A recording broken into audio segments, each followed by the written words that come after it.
my theory is, Andrea, you don't need a list. You don't need a assigned seating for who needs to escape. Get these people the fuck up out of here, whether they want to go or not.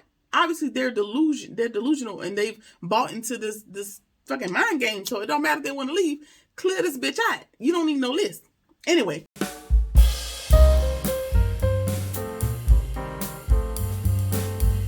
Hey y'all, hey. We are back for another review of Tyler Perry's Ruthless. We're at season 3, episode 10, The Law of Obedience. All right, so let's just jump right into it. So we are in the wake of Andrew kicking the shit out of Lynn so she can stop all that goddamn yelling. And so now he's gone and she's waking up from that. From said boot to the dome. And Brian wants to know, like, are you okay? You know, are you okay? And of course she's not okay. And so they're arguing about that. So she's laughing and she claims, like, okay, since Andrew want to kick somebody, when they come back, I'm going to tell them everything they want to know. And Brian's like, you know, don't do that. Just calm down. Let's just take a step back. And he's taking the quiet approach, and she don't care. She want everything she need to get the hell out of there so she can get home. Right? So again, she's freaking out all over again, doing all that damn screaming again and again, thinking somebody's gonna hear and come help her. And Brian's like, it's not gonna work. Just calm down. You know, we can figure something out. Just pipe down, little mama. And she don't want to hear it. Why? Because she's somewhere between confused, irate, angry, going through withdrawals. She just got a lot going on, so she's not listening to Latch right now. So she's under the assumption that Malcolm's going to help her, and Brian reminds her, like, no, stupid. Malcolm's probably in the same position as us. Duh. So no, that's not going to happen. And so that kind of comes in, and he's like, what's up? Like, well, what is all this yelling about? What's going on? So Lynn finally realizes that, oh shit, like, you had something to do with this? You had something to do with me being tied up in this doggone trailer. And so, yes, that's definitely the case. And he's threatening her, like, you know, watch your language. You're going to pay for that if you don't watch your mouth, whatever. And so she was like, listen, just, you know, trying to use her feminine wiles to be like, just unchain just me. Like, at this point, Brian is still trying to save her. And she's like, look, just unchain me and let me go. I don't got nothing to do with this. Like, girl, Lynn is going to be the death of her and Brian because she don't care about nobody but Lynn. And he's looking at her like, girl, what happened to your face? And Brian's like, again, standing, trying to protect people. He's basically, in this instance, he's trying to take up for, what's his face? Andrew. And he's like, you know, nothing happened. Don't worry about it. Just be quiet, Lynn, sit down. Nothing to worry about. And so Daikon realizes that, you know what? I see something. You are going through withdrawal, mama, and I got just the fix. So he dangles a needle in front of this lady's face, knowing, you know, that's what she needs because she is in withdrawal, and brings her to reality. Like, listen, ain't no going home. All them little trips you was popping in and out to get your fix. No, baby, this is the real life of what's going on here. Now this is your home. And so she's looking like, damn, like I done really fucked up. So I got to figure out how to get out of here. So, he realizes, you know, she is in withdrawal, and he has the needle. He tells her, you know, if you want what's in this needle, you need to unzip me and you need to get to work. And so Brian is like, no, you know, she's not doing that, whatever. And Daikon is like, you in a position to tell me what she's not going to do. So you, again, be quiet. So, she's trying to bargain with him. Like, I'll tell you what I know instead of doing that. You know, I'll tell you what I know. Come on, stall me out. And, he's going back and forth between, nope, I don't want what you got to say. Or if whatever it is that information you want to give me, tell me after you get up off your knees, essentially. And so, and at that point, the drug addiction is taking over, and she succumbs to Daikon's pressure. And Brian is just sitting over in the corner, child, just heartbroken and begging her, like, just don't do it. Again, you have no leverage. Just let it be what it's gonna be. She been walked out your life, brother. It's no need to beg her. All right, so Zane and River are talking, and he keeps asking her, like, are you okay? Are you okay? Are you okay? And she's like, you know, I'm fine. Like, why do you want to know if I'm okay so bad? Like, what do I mean so much to you, Mr. River? What's the problem? And he's like, you know, no, you're important to all of us. And she was like, oh, so I'm just important to the escape plan. Yes, girl. Who else would you be important to in this strange new land with these strange new people? What? Anyway, so she apologized for snapping at him, and what she thought is, instead of Manny being the rapey perv he is, that River was gonna be the person she hooked up with. Why? Because Miss Zane thought that River was attracted to her, and that they were gonna be hooking up. And I was of the thought of, girl, why? Why would you in your entire existence think that River was attracted to anybody other than them presidents on the people's dollar bills? I don't know how you deduce that, but girl, okay. So I guess she put two and two together, or she created this thought because River is always asking about her, asking if she's okay, claims to care about her, and she's 19, which I learned, she's 19, so she don't have the wherewithal to realize, like, he's asking about you, he's concerned because you are a part of the chess game that he's playing, not because he genuinely gives a damn, sis. But, I mean, you're 19, so you haven't learned that part of life yet. So, understandable. But, no, girl, no, ma'am. And River tells her, like, no. My name is River for a reason, girl. I'm a river. I go with the flow, but I only flow in one direction, which means, girl, we can be nothing but homegirls, essentially. So, yeah. All right. So then Ruth shows up as River's walking away, and she's fussing about the laundry not being done. So now at this point, Ruth is trying to get to the bottom of Zane and trying to realize why she doesn't like her. And in this scene, I deduced that Ruth don't really subscribe to Zane because she doesn't really believe in the fact, like, girl, you can't be this humble. You can't be this docile. You can't be this likable, this apologetic. Like, girl, what's the end game? Because it's too much, is what I assume Ruth thinks about Zane at this point. So she wants to know, like, why you always so nice and smiling and always apologizing? Like, girl, stop apologizing. Like, what? Like, it was getting on her nerves at that point, right? So Zane is like, I'm just here. Like, I'm trying to be nice. I'm trying to just get along. I'm trying to be strong, but this shit getting to be too much. And Ruth tells her, like, listen, girl, you need to toughen up. Like, I heard Manny is, like, taking advantage of you, and why are you letting him? Like, girl, you need to boss up, use what you got to get what you want, make that money, don't let it make you. And this is what we were telling, like, listen, it's time for some cold hard facts, some cold hard truth. Like, we in this situation, yes, it's a fucked up situation, but we got to use what we got while we here to make our lives more comfortable and livable. So this is what you need to do. That you have the weapon. It's your vagina. It's the weapon. You need to use that until we can get out of here and do what we need to do. And she says that just instead of letting him take the sex from you, just have it with him. It ain't the ideal situation. You don't want this man nowhere near you, but I guess this is your chess game to play. And basically, the long and short of it is you need to take the power from him, make him feel small. I mean, essentially, that's the concept of rape or whatever the instance is. It's about power and control. So once you show him that that's what he has, that's what he's going to keep coming back to take from you. So don't confirm it. Just don't let him win. Next time, make it about you. Make it your choice. And so now she's like, I can't do it. She whined about wanting to leave, and Ruth's like, listen, girl, we're not leaving right now. So in the meantime, do what you got to do. Shit. So Ruth says take advantage of him. Like, I mean, the place is rough, but get it done. Shit. All right. So Andrew runs to the deep freezer, and he's talking to Malcolm, and he's trying to give him something, some sort of medicine or something he's been snagged from somewhere to help him go along and get along until he can help him get out of there.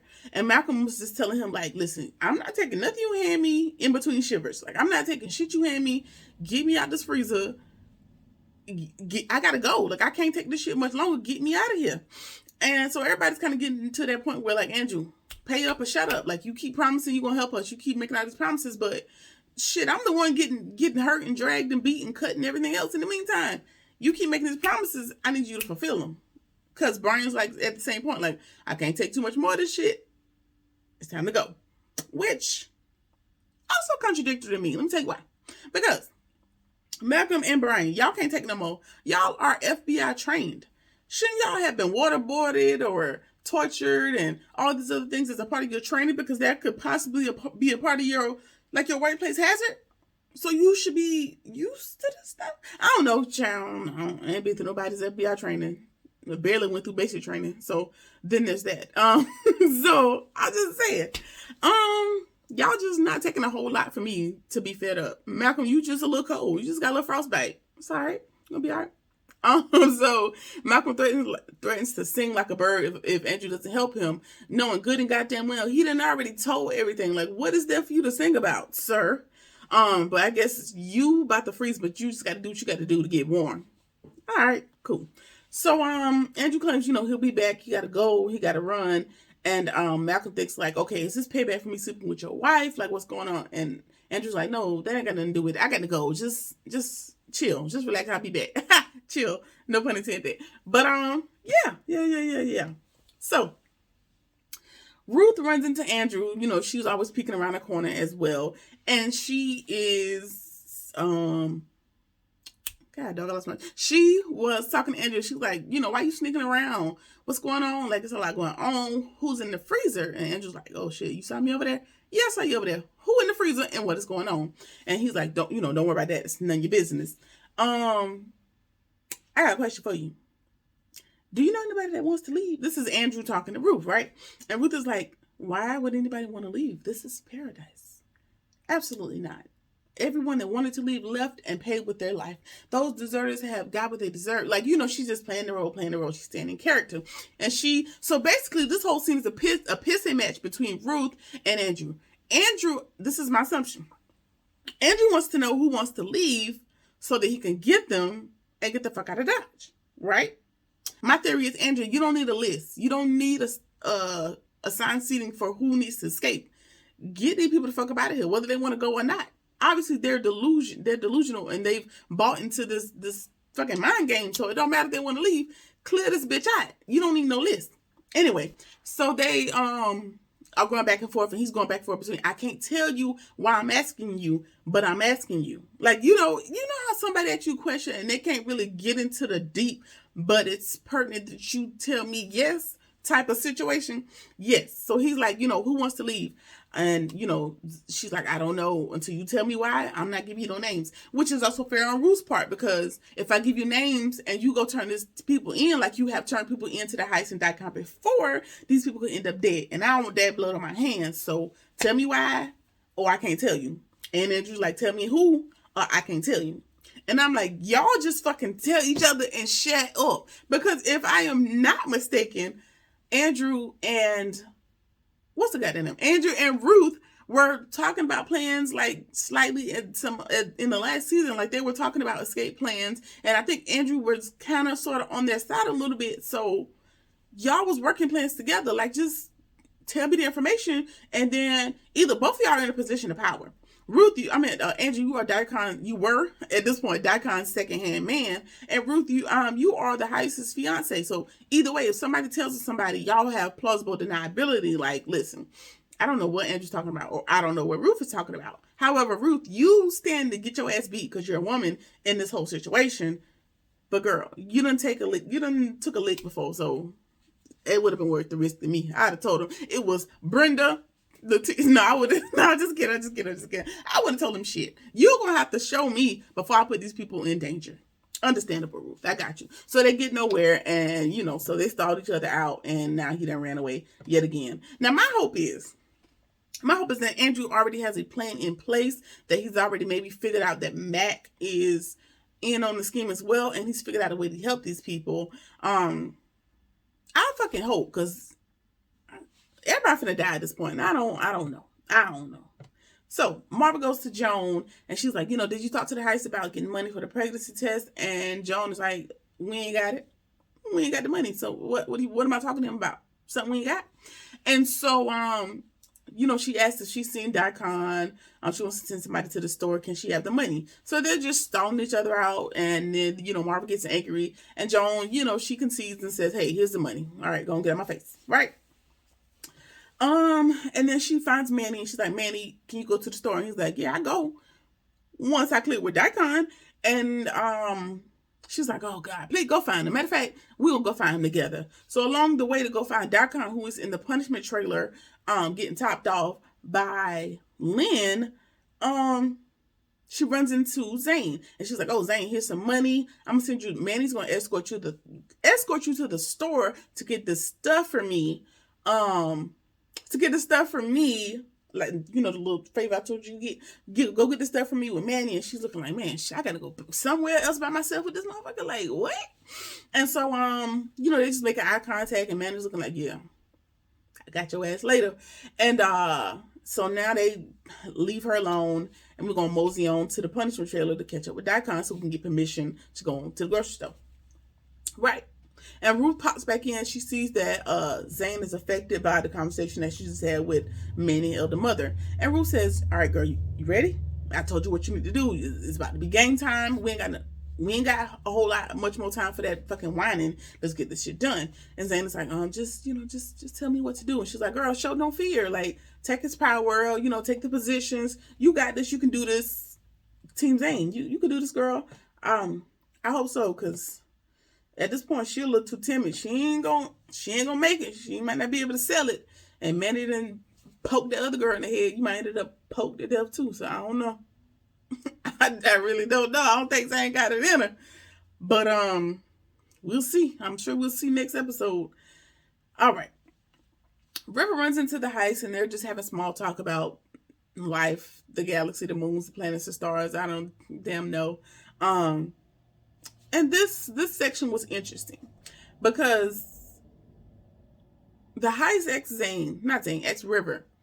How do you feel about me leaving you guys? And River's looking like, what the hell is you talking about? He's like, you know, what if I leave here? Now, here could be the planet Earth in general, or it could be just the current camp. And I say that because either he's tired of fighting the government, fighting the cartel. He don't want to deal with everything that's coming down the pike for him. So he may take the, I won't say the easy way out. He'll take the suicidal route out and be out and be like, "Y'all on your own. I got to go." Or away from here would also time in what Joan was saying, like, okay, what if this motherfucker take the money and run? Then we just stuck here again. They're still all stuck there to be left with the consequences. So he didn't clarify, like, what you mean by gone, like, out of here. And River's trying to talk to him like, you know, we love you. There's people that love you. And he's like, yeah, some of y'all love me, some of y'all don't. I mean, just, you know, just a question. I need to go meditate. Bye-bye. Mr. Sir, why would you leave me with that thought? Like, what if I were gone? Like, what are your plans? You finna go meditate? I'm finna go meditate with you, because why would you ask me why you gone and I need you to be here as a part of my escape plan? Is, you know, what I'm assuming River is thinking. And so River just standing there looking stupid, like, oh shit, what does that mean? Also me, what does that mean? So we'll see, to be continued, I guess, on that. All right. Marva hears screams in the punishment trailer, and I also heard the screams. And what I thought was, just she heard, I thought that he was whipping Lynn or beating her, because the screams were like torturous. And she wants to know who's in there. And she's like, "Don't call Daikon." And she walks in the door. She don't knock on the door. She's walking in the door. And Daikon is in there drilling. I mean, he is tearing Lynn down while Brian is just sitting there and he can't do shit about it. So I guess the dome wasn't good enough for him. He just went all the way. And so, and now he's like, Elder Mother, get out of here. You ain't got no business in here. He puts her out, and they're outside talking, and she's demanding answers like, what is going on? I'm about to go tell the highest. And while she waddles her way off to the highest to snitch on Daikon, she slaps him in like, why did you bring her back here? You know protocol. Get out my face before I gut you like a fish. And so she finds the heist, and she out of breath, and she tells him, what she saw in the punishment trailer. Short of saying that he had sex, she didn't get as far enough to tell him that he was having sex with Lynn. But the heist interrupted her and said, "Hey, did you not? Is that protocol? Did I send you back there? Is that any of your business?" Essentially, no. Okay, Manny, take her nosy ass to the punishment trailer. Now you got to go be in the punishment trailer with Lacey and Oliver. Good, because you thought you had more power than you did. Stupid ass. Oh, Elder Mother get on my nerves too, if you haven't deduced. But so now she got to go be dragged out to the punishment trailer because she don't know how to mind her business. Wonderful. All right, so Daikon is like, look, see, I told you, like, there was no point in you running and telling, but toodaloo. Toodaloo, motherfucker. Okay, so the highest what Malcolm said about Andrew, and the highest like, bring him to me. He's like, oh, Andrew? No, he means Malcolm, so he can confirm what was said. And so that is going to be their next mission. All right, Lacey and Oliver, they're in there talking to Elder Mother and asking her, why you in there? What did you do to end up in here? And it's just, first they were confused, and now it's funny. Like, girl, now you so high and mighty, and you ended up in here with us. Wonderful. So Lacey says, I killed Elder Atkinson here. Don't play me. And Marva's like, girl, you tied up. She's like, yeah, am I? Yeah, okay. You better mind your mouth. And so they're just going back and forth. Like, I'm not, just small talk or whatever, exchanging insults or whatever's happening at this point. And Oliver is trying to open Elder Mother's eyes, like, listen, this is a sham. I bought into it too, but this is some bullshit. You need to stop listening to them, stop defending him. And Marva, again, she's sold out. There's no changing her mind about the Rakadouchi way. And so she's going to defend Tyrone to the last. Tyrone being the highest. And at this point, I think I'm going to start calling this motherfucker Tyrone, because the highest of what? Tyrone at this point, sir. So, she tells him, like, y'all about to die and go to hell. And Oliver tells her, girl, we already in hell. Have you been awake or asleep this whole time? Goodbye and have a good day. So, the highest. Now this particular scene felt pointless. It felt really pointless for me for them to go to the trailer, for them to tell them the same shit all over again. Like, I learned nothing new in this part of the show, this part of the episode, but we're gonna go with it. The highest send Daikon get to Malcolm and to take him out of the freezer, and he says again, Andrew is an agent. We have a lot of information on y'all. The cavalry is coming. I might be able to work something out if you get me up out of here.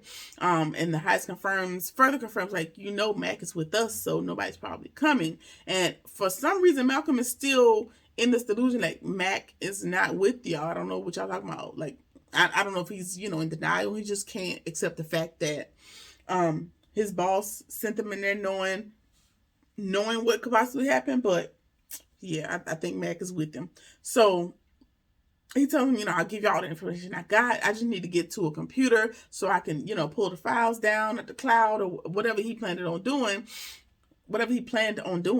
And the highest is like, no, Malcolm. I might be plumb dumb, but I ain't that dumb.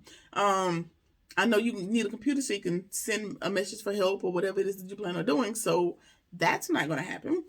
He said, no, I got the files. I can delete them. They won't have nothing if I delete the files, which, again, not a card you can play, because if Mac is your supervisor, I'm sure you've given Mac the information, or Mac has the developments on this case. So Mac has probably already deleted the file. So also not going to work. So we learned nothing new. You said nothing new, and you got put back in the cooler. Wonderful. All right. So now the highest is unraveling yet again. To be understandable at this point, because shit is still falling apart. He's unraveling again, and now he is on a manhunt for the sword. Somebody finna get chopped in half this time. Maybe Malcolm, maybe Andrew. Who knows? Somebody's probably getting chopped in half, though. So that ended the episode. Not as intense as some of the other episodes this season, but I think last time I checked, we still got a long way to go. I think we got about 19 or 20. We got a lot of episodes to go. So, things will develop. So, what's my predictions for next episode? I ain't got none. Hopefully Andrew, because I know Andrew knows how to navigate. He knows how to get in and out of the compound or whatever. So maybe he'll be able to get out and stay out and then come back with some help. Or Paula's going to come back. Somebody got to come help these people, because it ain't looking good for a lot of folks at this point. So, yeah, that has been season 3, episode 10. Like, comment, share, subscribe, whatever it is that you feel like doing. And I'll see you in the next one. Peace.